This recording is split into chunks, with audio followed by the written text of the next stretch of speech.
আগামী শুক্রবার দোল পূর্ণিমার পবিত্র দিনে ভুলেও খাবেন না এই তিনটি খাবার, তাহলে জীবনে নেমে আসবে চরম বিপত্তি। অর্থকষ্টে ও দুর্ভাগ্যে ভুগতে হতে পারে সারা জীবন। পরিবারে অশান্তি, কলহ, রোগ জ্বালা, যন্ত্রণা দেখা দিতে পারে। গ্রহদোষ ও বাস্তুদোষ দেখা দিতে পারে। মা লক্ষ্মী ও ভগবান শ্রীহরি বিষ্ণুর তথা ভগবান শ্রীকৃষ্ণের কৃপা ও আশীর্বাদ থেকে বঞ্চিত হবেন। নমস্কার বন্ধুরা, লক্ষ্মীপ্রিয়াস ডেলি ব্লগ চ্যানেলে আপনাদের সকলকে জানাই অনেক অনেক স্বাগত। আশা করি আপনারা সকলে শ্রীহরি এবং মা লক্ষ্মীর কৃপায় ভালো আছেন এবং সুস্থ আছেন। বন্ধুরা, সামনে আসতে চলেছে আমাদের প্রিয় উৎসব দোল উৎসব বা বসন্ত উৎসব। দোল পূর্ণিমাতে এই বসন্ত উৎসবটি পালন করা হয়। আমাদের হিন্দু সনাতন ধর্মে দোল পূর্ণিমার বিশেষ গুরুত্ব রয়েছে। বন্ধুরা, এই দোল উৎসব হল রাধা কৃষ্ণ এবং গোপিনীদের রঙের মিলন উৎসব। এটি অত্যন্ত পবিত্র উৎসব বলেও মনে করা হয়। দাপর যুগে রাধা কৃষ্ণ এবং গোপিনীদের নিয়ে এই দোল পূর্ণিমার পুণ্যতিথিতে দোল খেলা বা উৎসবটি পালিত হয়েছিল। আর তখন থেকেই এই দোল উৎসব পালিত হয়ে আসছে। অনেকে আবার এই দোল উৎসবকে বসন্ত উৎসব নামেও অভিহিত করে। আবার অনেক জায়গায় এটি হোলি উৎসব নামেও পরিচিত। বৈষ্ণবদের মতে ভগবান শ্রীকৃষ্ণ আবির দিয়ে শ্রীমতী রাধা রানীর এবং গোপিনীদের সঙ্গে রং খেলায় মেতেছিলেন দোল পূর্ণিমার এই পুণ্যতিথিতে। এবং এই দোল পূর্ণিমার পুণ্যতিথিতে মহাপ্রভু শ্রী চৈতন্যদেবের আবির্ভাব বা জন্ম ঘটে। এটি শ্রী চৈতন্যদেবের আবির্ভাব তিথি হিসেবেও ধরা হয়। বৈষ্ণব সম্প্রদায় এবং হিন্দু সনাতনীদের কাছে এটি একটি খুবই গুরুত্বপূর্ণ দিন।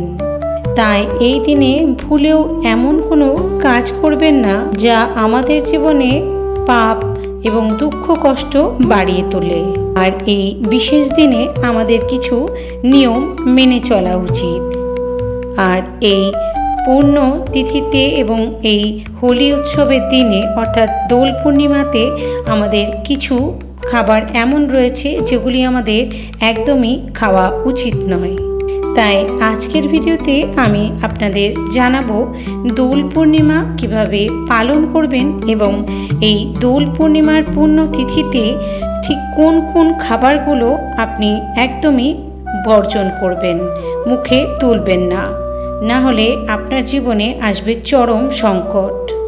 তাই শ্রোতা বন্ধুদের কাছে বিশেষ অনুরোধ, ভিডিওটি শুরু থেকে শেষ পর্যন্ত সম্পূর্ণরূপে মনোযোগ সহকারে দেখবেন এবং শ্রবণ করবেন এবং একটি লাইক করে শেয়ার করে দেবেন আপনার নিজস্ব বন্ধু বান্ধব আত্মীয় স্বজনের মধ্যে, যাতে তারাও দেখে এই ভিডিওটির মাধ্যমে উপকৃত হতে পারে। এবং যারা চ্যানেলে নতুন এসেছেন অবশ্যই চ্যানেলটিকে সাবস্ক্রাইব করে পাশে থাকা বেল বাটনটি ক্লিক করে অল নোটিফিকেশনে অন করে রাখবেন, যাতে আমার ভিডিওগুলি আপলোডের সাথে সাথে আপনার কাছে পৌঁছে যায়। তো চলুন বন্ধুরা, ভিডিওর মূল পর্বে যাওয়া যাক। বন্ধুরা, দোল পূর্ণিমা পড়েছে ইংরেজি 14ই মার্চ 2025 এবং বাংলার 29শে ফাল্গুন 1431 বাংলার শুক্রবার দিন। তো বন্ধুরা, এই বৃহস্পতিবার থেকে শুক্রবার পর্যন্ত এই পূর্ণিমা চলাকালীন আপনারা যে কয়টি খাবার একদমই ভুল করেও বাড়িতে আনবেন না কিংবা মুখেও তুলবেন না, চলুন জেনে নেওয়া যাক সেই কোন কোন খাবারগুলি একদমই বর্জনীয়। বিশেষ করে এই তিনটি খাবার আপনারা ভুল করেও আনবেন না।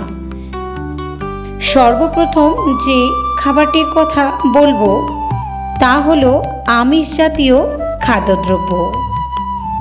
বন্ধুরা, এই আমিষ জাতীয় খাবার এই দিনে আপনারা ভুল করেও বাড়িতে আনবেন না কিংবা রান্নাও করবেন না। অর্থাৎ মাছ, মাংস, ডিম, পেঁয়াজ, রসুন, মুসুরির ডাল ইত্যাদি আমিষ জাতীয় কোনো প্রকার খাবার আপনি এই দিনে ভুলেও গ্রহণ করবেন না। তাহলে আপনার জীবনে এবং পরিবারে নেমে আসবে চরম বিপত্তি, চরম সংকট, এবং সেই সঙ্গে মা লক্ষ্মী এবং শ্রীহরির কৃপা থেকে আপনি বঞ্চিত হতে পারেন। এই দোল পূর্ণিমার দিন বিশেষ করে রাধা এবং কৃষ্ণের পুজো করার দিন। এই দিনে ভগবান শ্রীকৃষ্ণের আশীর্বাদ এবং কৃপা লাভ করার দিন। তাই এই দিনে অবশ্যই পূজা অর্চনা করবেন। আপনারা কিন্তু ভুলেও মাছ, মাংস, ডিম ইত্যাদি আমিষ জাতীয় খাদ্যদ্রব্য থেকে দূরে থাকবেন। পারলে নিরামিষ এবং সাত্ত্বিক আহার গ্রহণ করুন। এতে আপনার সংসারে এবং পরিবারে শান্তি বজায় থাকবে এবং আপনার পরিবার থেকে নেগেটিভ জিনিস দূর হয়ে যাবে। পারলে উপবাস থেকে এই দিনটি পালন করুন। দ্বিতীয় যে খাবারটির কথা বলবো সেটি হলো মাশরুম। এই মাশরুম আপনি ভুলেও গ্রহণ করবেন না, বা ছত্রাক জাতীয় কোনো খাদ্যদ্রব্য আপনারা গ্রহণ করবেন না বা মুখে তুলবেন না। এই দিনে যদি আপনি এই ছত্রাক জাতীয় খাদ্যদ্রব্য গ্রহণ করেন তাহলে আপনার রোগ ব্যাধি এবং দুঃখ কষ্ট বাড়তেই থাকবে। এছাড়াও এই মাশরুম জাতীয় খাদ্যদ্রব্যকে আমিষ জাতীয় খাদ্য হিসেবেই ধরা হয়। তৃতীয় যে খাবারটির কথা বলবো সেটি হলো পোড়া জাতীয় খাবার। এই পোড়া জাতীয় খাবার আপনারা ভুলেও কিন্তু মুখে তুলবেন না, যেমন বেগুন পোড়া, টমেটো পোড়া ইত্যাদি পোড়া খাবার কিন্তু আপনি ভুলেও মুখে তুলবেন না বা রান্না করবেন না। এটি অত্যন্ত অশুভ বলে মনে করা হয়। এই পুণ্যতিথিতে মান্যতা রয়েছে যে এই আমিষ জাতীয় খাদ্যদ্রব্য এবং পোড়া জাতীয় খাদ্যদ্রব্য একবারে নিষিদ্ধ। এর ফলে সংসারে অভাব, অনটন, অর্থ সংকট দেখা দিতে পারে এবং পরিবারে রোগ, জ্বালা, যন্ত্রণা দীর্ঘদিন থেকে যায়। এটি থেকে আপনি কখনোই মুক্তি পেতে পারবেন না। সেই কারণবশতই আপনি এই পুণ্যতিথিতে অর্থাৎ দোল পূর্ণিমার দিন আমিষ জাতীয় খাদ্যদ্রব্য সাথে সাথে এই পোড়া জাতীয় খাদ্যদ্রব্য কিছুতেই মুখে তুলবেন না বা রান্না করবেন না। এটি একবারেই বর্জনীয়। আর এই দোল পূর্ণিমার পুণ্যতিথিতে আপনারা ভুলেও আরও দুটি জিনিস খাবেন না, সেটি হচ্ছে কলমি শাক এবং লাল শাক। আপনারা এই দিন যদি ভগবান শ্রীহরির পূজা অর্চনা করে থাকেন তাহলে অবশ্যই এই দুটি শাক কখনোই মুখে তুলবেন না। বন্ধুরা, এই পুণ্যতিথিতে কিছু বিধি নিয়ম মেনে চললে এবং প্রিয় শ্রদ্ধা ভক্তি ভরে যদি ভগবানকে ডাকা হয় বা পূজা অর্চনা করেন তাহলে এর বিশেষ ফল লাভ করবেন আপনি, এবং সেই সঙ্গে অপার সৌভাগ্যের অধিকারী হবেন আপনি। আসবে আপনার জীবনে প্রচুর আর্থিক সচ্ছলতা, যা আপনি কল্পনাতেও হয়তো ভাবতে পারবেন না। তাই এই পবিত্র পুণ্যময় দিনে রাধাকৃষ্ণের ভক্তি ভরে নিষ্ঠার সহিত পূজা অর্চনা করুন। এবার চলুন বন্ধুরা জেনে নেওয়া যাক যে এই দোল পূর্ণিমার পুণ্যতিথিতে আপনি কিভাবে পুজো পাঠ করবেন। আপনি দোল পূর্ণিমার দিন অর্থাৎ শুক্রবার দিন আপনি ব্রহ্ম মুহূর্তে উঠলে খুব ভালো হয়, যেমন 4:30 থেকে 5:30টার মধ্যে। তারপর আপনি আপনার সমস্ত বাসি কাজ সেরে স্নান সেরে আপনি একটি শুদ্ধ বস্ত্র পরিধান করবেন। সেটি লাল কিংবা হলুদ হলে খুব ভালো হয়। এটি শুভ প্রভাব দান করবে, ফল দান করবে।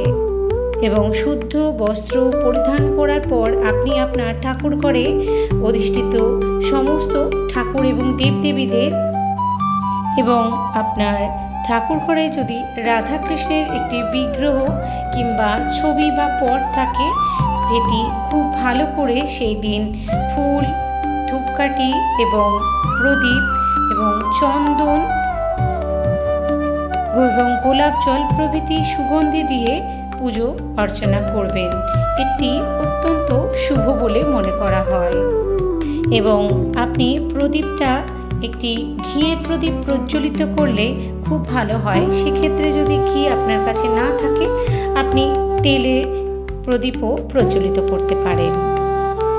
এবং আপনি পূজা অর্চনা করার পর হাত জোর করে একটি মন্ত্র বলতে পারেন, যেটি রাধা এবং কৃষ্ণের অত্যন্ত প্রিয় একটি মন্ত্র। সেটি হচ্ছে হরে কৃষ্ণ কৃষ্ণ কৃষ্ণ হরে হরে, হরে রাম রাম রাম হরে হরে। এটি বৈষ্ণব শাস্ত্রের একটি মহামন্ত্র। এটি এতটাই শক্তিশালী, আপনি এটি 10 বার 11 বার বা যতবার পারবেন এই দোল পূর্ণিমার তিথিতে যতবার উচ্চারণ করবে বা শুনবেন, এটি অত্যন্ত শুভ ফল প্রদান করবে আপনার জীবনে।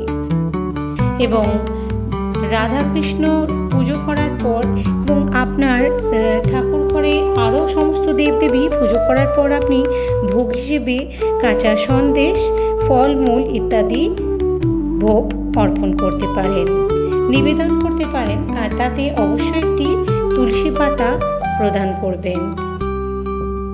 এবং পূজা অর্চনার সাথে সাথে অবশ্যই রাধাকৃষ্ণ এবং সমস্ত ঠাকুরের চরণে আবির দিতে ভুলবেন না কিন্তু।